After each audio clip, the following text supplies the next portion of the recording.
নমস্কার।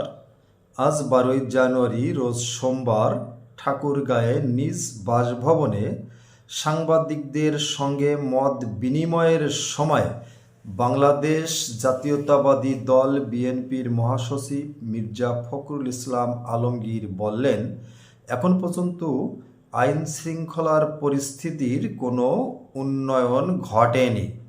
তিনি আরও বললেন, অবৈধ অস্ত্র উদ্ধার হয়নি, সরকার ব্যর্থ, আমরা উদ্বিগ্ন।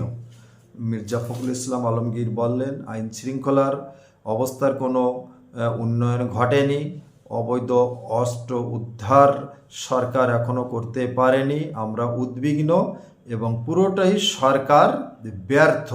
তিনি এসব কথা বললেন। এরপরও তিনি বললেন, আমরা আশাবাদী একটা সুষ্ঠু নির্বাচন হবে, এ বিষয়ে আমরা আশাবাদী। তবে যখন দলগুলো প্রচারণা শুরু করবে তখন থেকে বোঝা যাবে কেমন নির্বাচন হতে যাচ্ছে, সুষ্ঠু অবাধ নির্বাচন না অন্য কিছু। প্রচারণার পরই বোঝা যাবে। এসব কথা তিনি বললেন। আরও অনেক কথাই তিনি বলেছেন সাংবাদিকদের সামনে।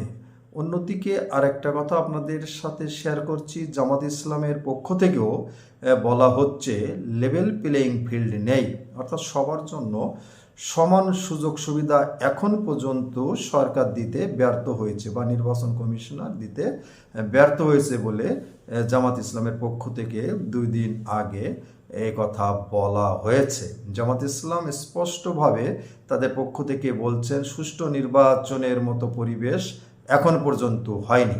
একদিকে বিএনপির পক্ষ থেকে বলা হচ্ছে আইন শৃঙ্খলার কোনো উন্নয়ন এখন পর্যন্ত হয়নি এবং অবৈধ অস্ত্র উদ্ধার হয়নি, আমরা উদ্বিগ্ন, এজন্য সরকার পুরো ব্যর্থ বা সরকারকে দায়ী করছে। অন্যদিকে জামাত ইসলামও প্রায় একই ধরনের কথা বলছে, সব দলের জন্য লেভেল প্লেয়িং ফিল্ড তৈরি হয়নি, কোনো দলকে বেশি সুযোগ সুবিধা দেওয়া হচ্ছে, অর্থাৎ এখন পর্যন্ত সুষ্ঠু বা সুন্দর নির্বাচনের কোনো পরিস্থিতি নেই।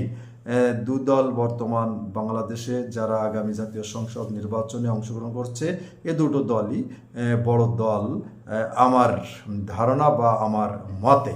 আমি যে বিষয়গুলো আপনাদের সঙ্গে শেয়ার করলাম, আপনাদের মতামত অবশ্যই কমেন্ট বক্সে উল্লেখ করবেন আশা রাখছি। আজকে পর্যন্ত সবাই ভালো থাকবেন। নমস্কার।